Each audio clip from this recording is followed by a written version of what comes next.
Shalom, bienvenidos a un nuevo estudio de nuestra comunidad Benei Adonolam. Hoy día estudiando la Parashat Vayakhel. Y congregó Moshe. Esta porción se encuentra, ¿cierto?, en el libro de Shemot, libro del Éxodo. Libro, ¿cierto?, que nos habla sobre la travesía del pueblo de Israel de salir de la esclavitud a la libertad. Esto conllevó, ¿cierto?, un gran trabajo, un gran esfuerzo, no solamente físico, el cual de hecho ya lo hemos consumado. A estas alturas, ¿cierto? De lo que estamos estudiando ya ocurrió la libertad. Pero realmente el pueblo sabía vivir en libertad. Nosotros podemos, ¿cierto?, decir somos libres, pero quizás todavía seguir lamentando o sufriendo las causas de la esclavitud. En este mundo, ¿cierto?, donde vivimos, donde venimos, pues la verdad es que la condición natural, podríamos decir, de las personas es la libertad. Pero a su vez, quedamos siempre o en primera instancia amarrados o sujetos, ¿cierto?, a una familia, un padre, una madre, nadie decide dónde nacer. Hay ciertas cosas, podemos decir, que nos atan, ¿cierto?, a algo en particular. Y hemos visto también y estudiado que nuestro objetivo no es simplemente superar todas las cosas, no es superar el problema con el que nací, el problema en mi casa, en mi hogar, superar aquello en particular, sino que hemos estado viendo, ¿cierto?, y estudiando en otras entregas y otros estudios. Y nuestro objetivo en la vida, ¿cuál es? Apegarnos al Creador. Nuestro objetivo es apegarnos al Creador.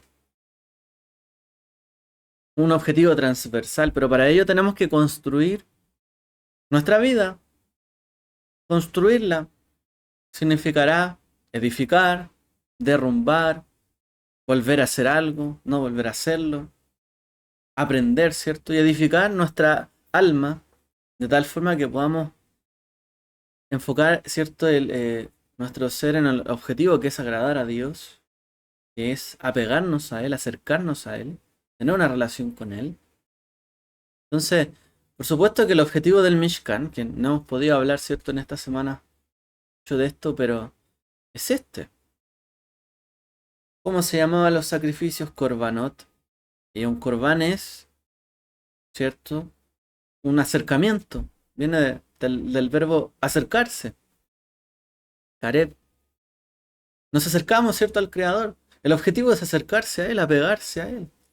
Entonces, todo aquello, ¿cierto?, que estamos edificando, construyendo, es para poder asentarnos, ¿cierto?, en las bases de el apego al Creador. Porque debemos así también entender que el apego al Creador es nuestra libertad. Apegarnos a Él nos da libertad. Dice que aquellos que, ¿cierto?, le siguen a Él, le escuchan a Él, son como el viento, libres. Siguen la voluntad del Creador, pero son libres como el viento. Porque en efecto, cuando uno mira, ¿cierto?, las cosas creadas, si bien hay leyes, si bien hay eh, regímenes, ¿cierto?, o cosas que rigen, leyes que rigen, ¿cierto?, este universo, uno mira el mar y uno puede decir que el mar es esclavo. Tendrá una ley, llegará hasta acá, pero en realidad como brama, cómo se mueve, ¿cierto? El viento va de aquí para allá. Uno dice, bueno, Dios puso la ley, pero los planetas siguen girando. Son libres, por así decirlo. Somos libres, ¿cierto?, cuando realmente nos apegamos al Creador y a su Torá, a sus leyes. Sabemos identificar cómo Él preparó, ¿cierto?, la vida para que la vivamos. Ya sea donde nacimos, crecimos, donde estamos y donde le servimos, en qué trabajo estamos, en qué familia estamos, etcétera. Entonces, Moshe reunió en toda la congregación de los hijos de Israel y les dijo, estas son las cosas que Adonai ha mandado a hacer. Y les habla, ¿cierto? 6 días se trabajará. Trabajen, esfuércense. 6 días. Pero el séptimo día tendréis un día santo, un día completo de reposo para Adonai. Cualquiera que haga trabajo en él morirá. Cuando uno renuncia, ¿cierto?, a pegarse a la voluntad del creador, muere. Si alguien quiere trabajar 24/7, la Torá dice, morirá. No venimos, ¿cierto?, acá solamente a trabajar, edificar, también venimos, ¿cierto?, a descansar, a contemplar. También venimos, ¿cierto?, con un objetivo. Cuando nosotros trabajamos todo el tiempo, ¿a dónde queremos llegar? La escritura dice, ¿no? Bueno, el, la persona, la gente rica y compra casa y ¿acaso quiere vivir solo? ¿Cuál es tu objetivo? El chaval nos da un objetivo, ¿cierto? El objetivo, lo que el Eterno quiere con nosotros y el objetivo del desierto, o de que Israel pasara por el desierto antes de entrar a la tierra prometida, era que aprendiera, ¿cierto?, a vivir en libertad y que aprendiera a acercarse a Dios en libertad. Una de las formas en que el pueblo logró o lograría esto, ¿cómo es? Acercarse a Dios en libertad. ¿Y cómo logramos acercarnos a Dios con libertad? La Torá también nos dice, ¿cierto?, en esta parashá, y que venga toda persona hábil entre vosotros y haga todo lo que el Eterno ha ordenado. Traigan ofrenda.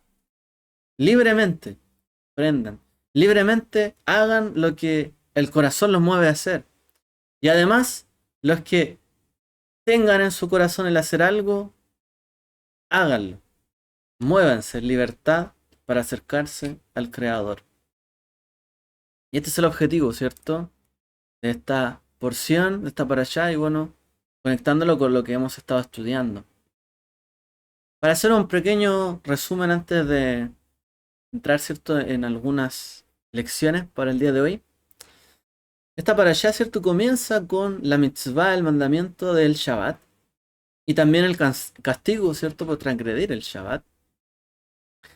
Esta es una clásica muestra, ¿cierto?, de la ley judía, de lo que se puede y lo que no se puede hacer, de los castigos del Shabbat, y cómo realmente no se puede encender fuego, entre otras cosas, ¿cierto?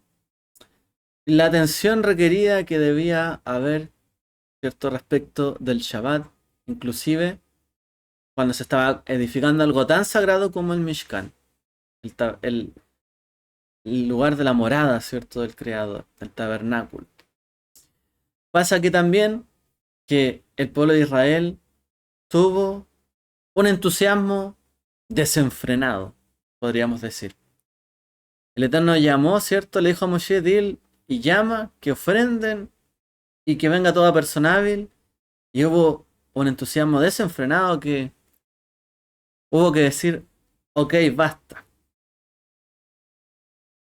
Esto no quiere decir que sea algo malo. ¿Y será algo bueno? Más adelante, ¿cierto? Se donaron los materiales y también fueron nombrados, ¿cierto?, Betzalel y Oholiab como arquitectos y artistas o artesanos principales del Mishkan. Y lo que pasó es que Moshe tuvo que decir basta, no traigan más. Se acabó, por favor, deténganse. Así se nos detallan también cómo fueron los exteriores del Mishkan y los tapices interiores, las vigas que tenían los pilares, el Arona Kodesh, el arca sagrada, ¿cierto? Y el Shulchan, la mesa. Después se nos habla, ¿cierto?, sobre la menorá, sus detalles, ¿cierto? Y el altar interior y el altar exterior. Y cómo eran, ¿cierto?, el lavabo que tenía. Y el recinto que estaba aledaño, ¿cierto?, al Mishkan. De eso se nos habla, en otras porciones anteriores se detalló con mucho más precisión. Pero ahora el llamado, ¿cierto?, es a la persona, vengan, traigan, vengan ustedes, ¿cierto? Pensemos lo siguiente. La Torá dice, toda persona cuyo corazón lo inspiró, y en hebreo lo leímos, ¿cierto? Dice, Asher Nesa Olivo, que cuyo corazón lo inspiró. En hebreo se dice Asher Nesa Olivo, vino. Y todo aquel cuyo espíritu lo motivó, trajo la porción para Hashem, para la obra de la tienda de la reunión, el Ohel Moed, por todos sus trabajos y por todas las vestiduras sagradas. Bueno, por supuesto que el Mishkan era una estructura impresionante, una estructura, ¿cierto?, muy desarrollada para lo que era vivir en el desierto. Y además, ¿cierto?, tenía un nivel de detalle muy, muy importante. Era realmente, ¿cierto?, un templo interior. Pero sin embargo, cuando Moshe llama, ¿cierto?, al pueblo a participar de la construcción del Mishkan, se corría un riesgo. ¿Cuál riesgo? ¿Cuál podría ser un riesgo? ¿Por qué era un riesgo involucrar al pueblo, ¿cierto?, en este Mishkan? Pensemos. Que no lo hagan bien. Bueno, ¿por qué no lo harían bien? Bueno, esta gente no eran arquitectos, eran esclavos, sabían hacer ladrillos. A lo mejor alguno hacía ladrillos más bonitos que otros. A lo mejor alguno hacía alguna artesanía, se dedicaba, pero en realidad no eran constructores o arquitectos capacitados o eran personas que planificaban. Eran ciertos ejecutores, pero quizás no tenían la experiencia para hacer un Mishkan del nivel y el detalle del que se describe en la Torá. La mayoría de estas personas quizás no reconocía la diferencia, a lo mejor, ¿cierto?, entre un hacha y un martillo. ¿Quién sabe? En realidad podían reconocer todas las cosas. Pero sin embargo, de alguna manera la gente encontró dentro de sí, su naturaleza, hacer lo que se les pidió que hicieran. O sea, la gente tenía que hacer algo, se les dijo, nunca lo habían hecho, nunca habían hecho una donación como tal, nunca había construido un Mishkan como tal, nunca habían sido destinados a hacer una obra como tal, pero la gente encontró, ¿cierto?, una intención de hacerlo. Fue movida, como decíamos, ¿cierto?, a acercarse al Creador, a hacer algo para acercarse a Él. La gente se movió el corazón. Y de hecho, la frase, ¿cierto?, que leímos ayer, Nesaolivo, que significa la gente que se motivó, ¿cierto?, a hacerlo, o se inspiró, en realidad literalmente dice ayer Nesaolivo, la gente cuyo corazón lo levantó. La gente, ¿cierto?, ayer Nesaod lo levantó, libo, a su corazón. O sea, su corazón lo levantó para hacer algo. Fueron motivados, inspirados. No tenían la formación, no estudiaron para ser arquitectos, no tenían las habilidades, lo más probable, porque de hecho no se destaca esto en ninguna parte. Pero sí tenían la inspiración, la audacia y la iniciativa necesaria para poder realizar el trabajo. A veces se dice, ¿cierto? Bueno, la intención es lo que vale. Sí, la intención es lo que vale cuando se ejecuta, no cuando quedó en la intención. Pero si hay intención, hay motivación y las cosas se hacen, funcionó. Y esto es lo que pasó, ¿cierto?, en el Mishkan. Hubo inspiración, audacia e iniciativa para realizar un trabajo. Y aunque no estaban preparados para hacer ese trabajo, aunque nunca lo habían hecho, lo realizaron. A veces las personas podemos decir, no, no soy capaz de hacer, nunca he hecho eso. No soy capaz. No tengo las herramientas. No estoy preparado. En realidad, no creo poder hacerlo. Pero para el Mishkan, y como dijimos, para acercarnos al Creador, a Dios, esto fue todo lo que se necesitó para lograr, e incluso para sobrepasar lo que había que lograr. O sea, más que habilidad o capacidad, la persona necesitó un poco de ambición. querer lograr algo más. Nunca lo he hecho, pero creo que puedo hacerlo. Nunca he ofrendado, voy a ofrendar. No sé cuánto tengo que ofrendar, ofrendo todo. Moshe tuvo que decir, basta. Están exagerando. Se están sobrepasando, ¿cierto? En esta circunstancia. Entonces esta porción nos enseña también que la mayor clave, podríamos decir, de la tzlajá, la prosperidad, el éxito, no es necesariamente la formación que uno tenga, sino que es la ambición y la iniciativa de hacer algo. Lo más importante no es tener las cosas o tener la formación. Lo más importante es ambicionar, querer algo, querer lograr algo, querer tener algo, querer edificar algo, querer construir algo, querer acercarme, querer hacer algo por agradecer. Algo más, o sea, nadie me dice, alguien me tendió la mano, tengo que hacer algo por él, pero ¿puedo yo querer hacer algo más? Gratitud, por ejemplo, al creador. La iniciativa de hacer algo y la ambición son capaces de mover a una persona a niveles cierto inesperados. Si uno mira a las personas más grandes del mundo, o más relevantes, más influyentes en el mundo, si uno mira a aquellas personas que construyeron grandes fortunas, la mayoría, si no todas, estas personas alcanzaron esta grandeza gracias a qué? Hacia su impulso o su iniciativa. De hecho, por ejemplo, cuando la gente hereda mucha riqueza, los índices, ¿cierto?, de que los que la heredan puedan seguir creando, digamos, fortuna, es bajo. Las fortunas se van perdiendo cuando se heredan, porque la capacidad que tuvo la persona de lograr eso, el impulso, la iniciativa, es un mérito de la persona. Convengamos, para no caer, ¿cierto?, a lo mejor en, en ser, a ver, de tirar mucha honra y flores, ¿cierto? A la gente que tiene dinero solo porque tiene dinero habrá alcanzado esto. Puede ser de manera positiva o negativa, digamos, por formas legales o ilegales. Pero de todas formas los movió alguna iniciativa, un impulso, hicieron lo que querían hacer, tenían ambición, su ambición estuvo dentro o fuera de la ley, pero bueno, pudieron lograr algo. Nuestro punto es ese. Tuvieron un impulso grande por hacer algo, algún cambio.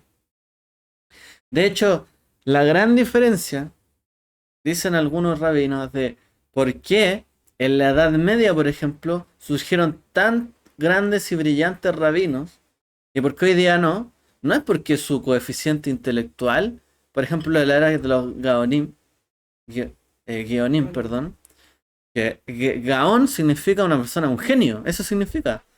Entonces los rabinos de esa época se les llama genios. No es porque tuvieran un coeficiente intelectual más alto. La diferencia es el impulso y la ambición que ellos tenían de conocer la Torah. Querían conocerla, querían estudiarla, querían darle la vuelta.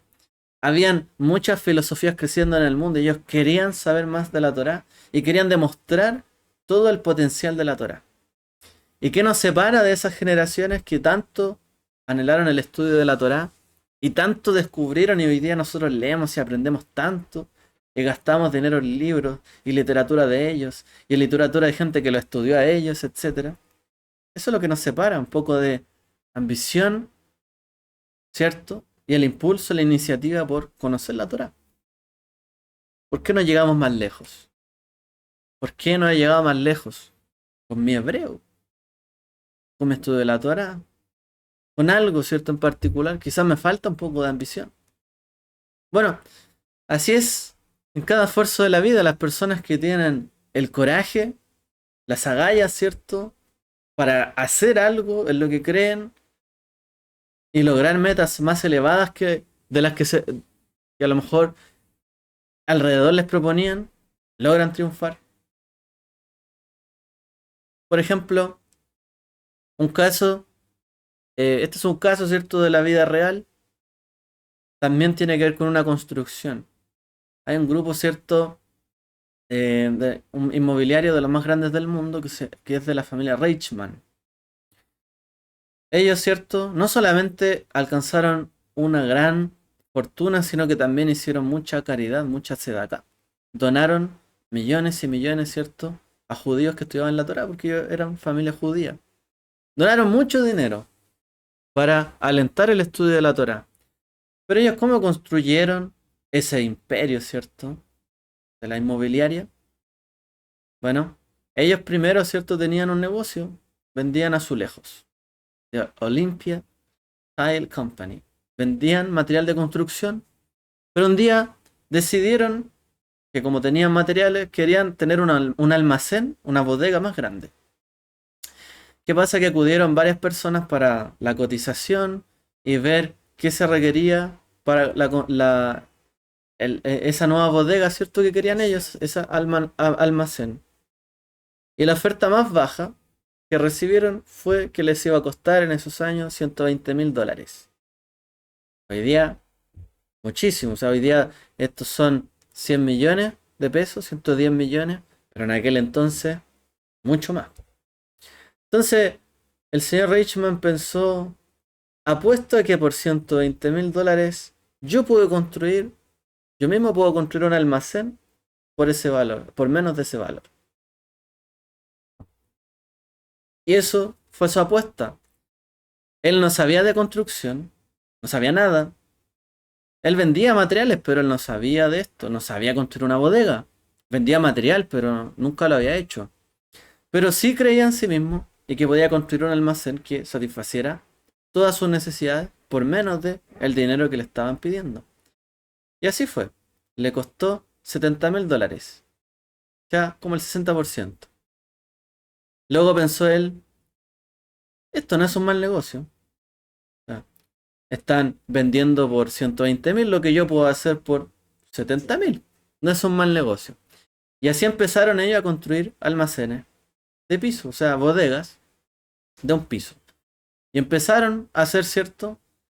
Hacer bodegas de un piso, después de varios pisos, finalmente hacer más y más pisos.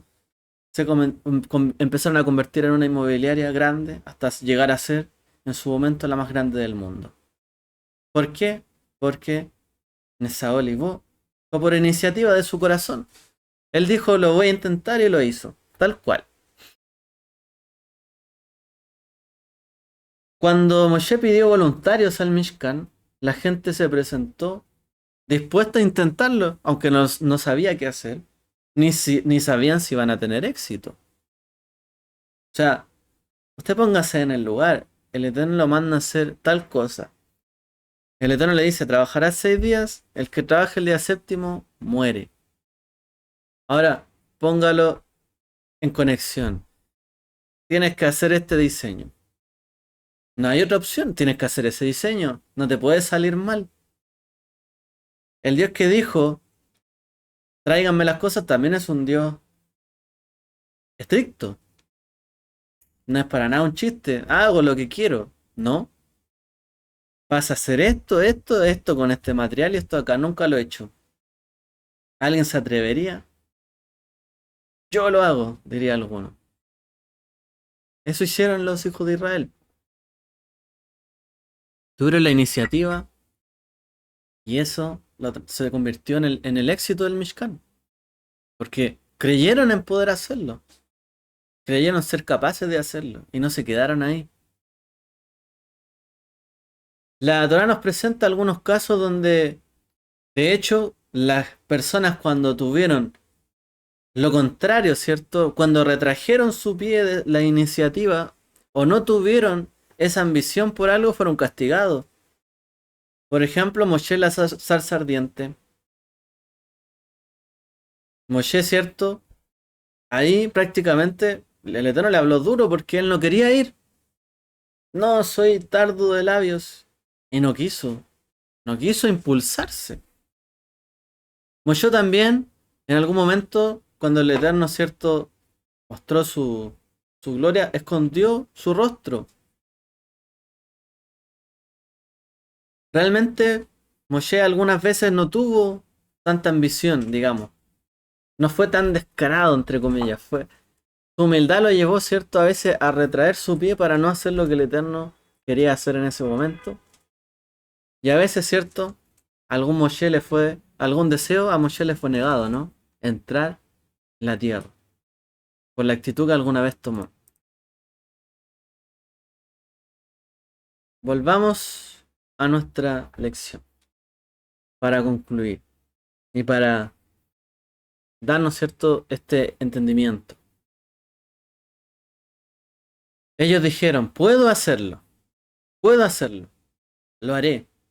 Lo que digas, puedo hacerlo. O sea, si tú me estás pidiendo algo, es porque tú crees que yo lo puedo hacer. Esa es la verdad. De hecho, esto es lo que es. Cuando un padre o una madre le dicen a sus hijos, haz esto, no es simplemente porque el hijo, o sea, los padres quieren arruinarle la vida a los hijos y le piden que hagan cosas. No, no quiero hacer nada. Los padres les dicen esto porque saben que puede hacerlo, pero no lo hace. O a veces lo típico, ¿no? Bueno, ordena tu pieza, tu habitación. Ah, no quiero. Puedes hacerlo. ¿Por qué no lo haces? Y a veces, ¿cierto? El problema es que nos habituamos a no querer hacer las cosas. Pero ese no querer conlleva al no poder. Porque obviamente alguien puede querer hacer algo, pero a lo mejor puede no poder. O alguien puede poder hacer algo, y a lo mejor no haberlo querido. ¿Qué es mejor? Haber querido hacer algo. La iniciativa. Hay gente que a lo mejor no va a lograr algo. Nosotros no vamos a lograr alguna cosa, pero quisimos hacerlo, tuvimos ambición, luchamos y valió la pena. Tuvimos un deseo y nos movimos. Bueno, cuando un padre o una madre dicen, puedes hacer esto, porque creen que pueden hacerlo. Y esa es la verdad. Cuando uno en un trabajo le dice a alguien, puedes hacer esto o haz esto, es porque uno cree y sabe que lo puede hacer. No le va a pedir algo a alguien que no puede hacer. Obviamente uno cree las personas. Entonces, cuando el Eterno dice, haz algo, claro que lo podemos hacer. Si el Eterno nos dice, guarda esto, guarda el Shabbat, haz esto, esto, otro en la escritura, es que podemos hacer. Lo que falta es que nosotros digamos, puedo hacerlo. Y eso marca toda la diferencia. Y eso marca la libertad de alguien con una mentalidad esclava. Una persona con mentalidad libre puede elegir, pero su elección no va a estar condicionada a creer que se puede algo o no. Es yo quiero, o a lo mejor no quiero hacer esto, pero no es porque yo crea no poder.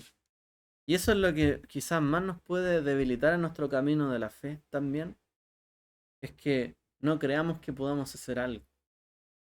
Eso nos debilita, nos deja atrás. Esa mentalidad nos sirve para seguir avanzando. Sí puedo. Eso es lo que hay que decir. Shlomo dijo, ¿cierto? En su texto, mira, ve a la hormiga, mira sus caminos y hazte sabio. Mira a la hormiga. Tú, persona eh, que no es diligente, mira a la hormiga, mira a la hormiga. O sea, ¿qué es la hormiga para ti? Nada. A lo mejor no vale nada. Pasas por al lado, no te importa. Mira a la hormiga, mira sus caminos, hazte sabio. Dice un Midrash que la hormiga no tiene ninguna autoridad sobre sí. No tiene ninguna figura de autoridad la hormiga. De hecho, la hormiga construye una morada de varias cámaras. Cuando la hormiga construye, hace una morada y tiene varias cámaras, habitaciones. Trabaja incesantemente en el verano. Recoge todos los granos que encuentra. Todo esto, a pesar de que solo una hormiga vive 6 meses. O sea, va a tener un verano. Y se alimenta de un solo grano. Y medio trigo. Y se acabó. Una hormiga puede vivir con muy poco todo ese tiempo. pero trabaja y trabaja y en verano recolecta y recolecta y construye y construye cámaras y cámaras.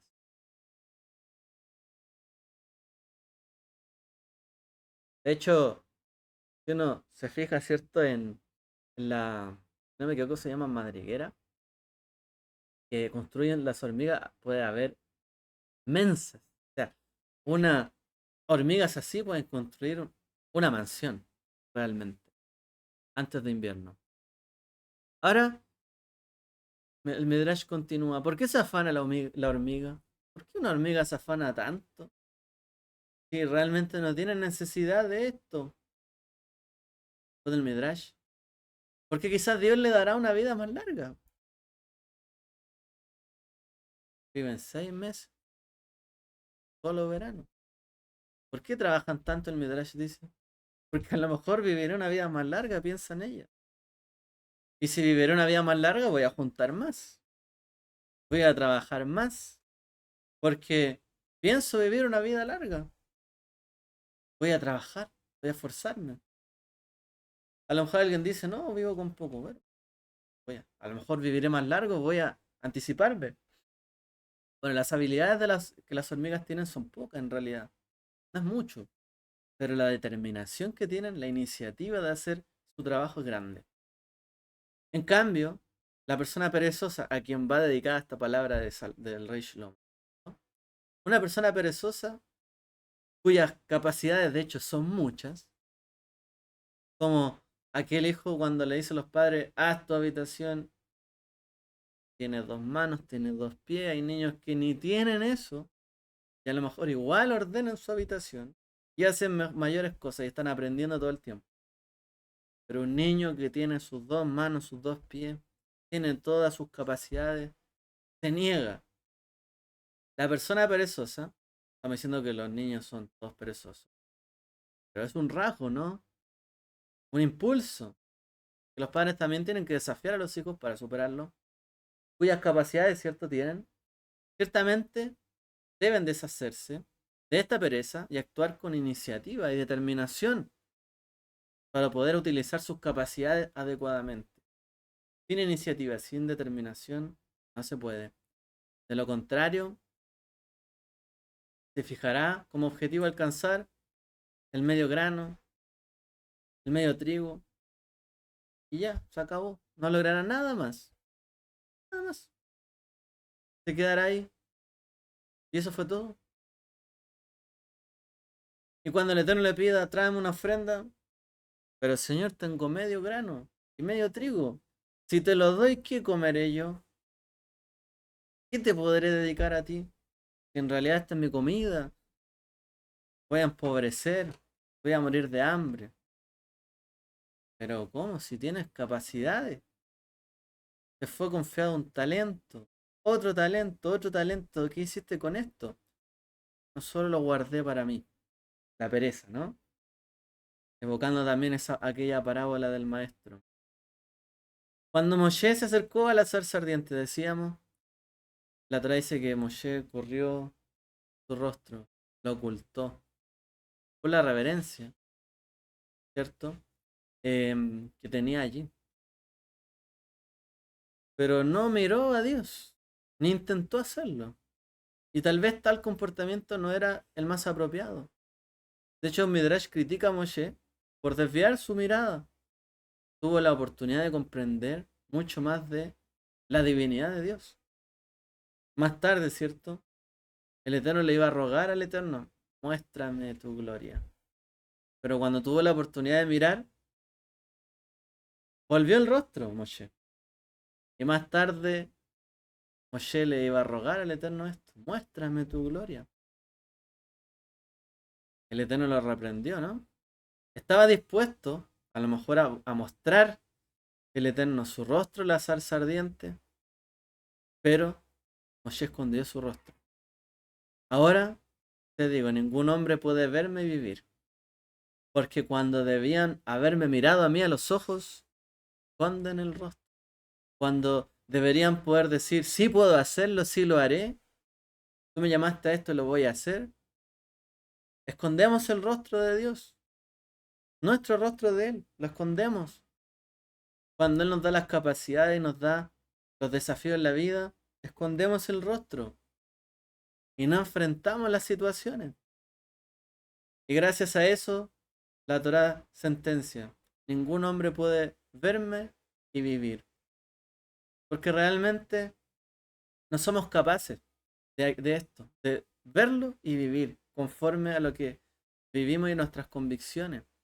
Porque si realmente miráramos a Dios, fuéramos capaces de poner nuestros ojos en Él, como dice la Escritura, poner nuestros ojos en el Mesías, Dios, en Él, y poder hacer lo que Él nos pide, no habría necesidad, digamos, de desviarnos siempre. Estaríamos siempre conectados con Él, apegados a Él, haciendo su voluntad, nuestros ojos en Él, como lo hacía el Mashiach.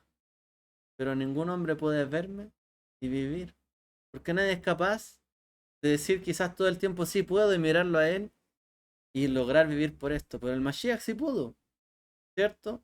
Miró a Dios, siguió sus caminos y vivió. Y tuvo la resurrección. Parte, ¿cierto?, de decir sí puedo y sí lo haré. Y de verdad puedo hacerlo. Es parte de la vida eterna. Sí puedo hacerlo.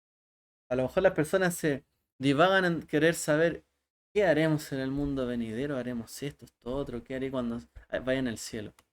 Lo más importante es que usted tenga la disposición, la iniciativa de hacer algo. No importa para qué me vaya a poner, pero yo, no allá, aquí, en este mundo, en esta vida, voy a hacer la voluntad del Creador. Y lo que sea que pase allá, lo voy a hacer igual, pero acá es lo que nos jugamos la vida eterna. Es acá donde tenemos que tener la iniciativa y el espíritu de servicio hacia Él. Y querer acercarnos a Él y querer mirarlo a Él fijamente y vivir como Él nos está transparentando a través de sus ojos. Entonces, por esto, aprendemos, ¿cierto?, de que hay que tener esta valentía. Sin coraje en la vida no se puede hacer nada.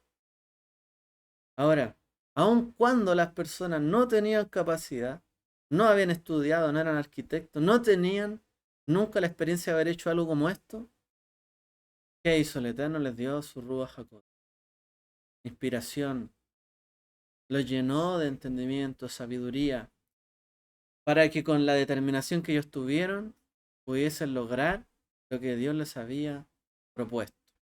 Y así también fue con Moshe. Cuando Moshe se propuso, se dispuso, el Eterno lo capacitó con todo lo que necesitó para completarlo. Y hermanos, este es un principio de fe. Uno de nuestros principios de fe es este, que Dios envió su Espíritu para capacitar a los creyentes, para creer que nosotros podemos hacer lo que Él nos ha mandado a hacer. Es uno de nuestros principios de fe. Si no tenemos esto, estamos fallando en un punto principal de la fe. Una de nuestras bases y cimientos de la fe. Que nosotros, si tenemos, ¿cierto?, la iniciativa, la motivación para servir al Creador, tenemos que creer que Él nos puede capacitar para lograrlo. Y eso, ¿cierto?, nunca nos lo debemos olvidar. Que el Eterno les bendiga a todos. Shabbat Shalom.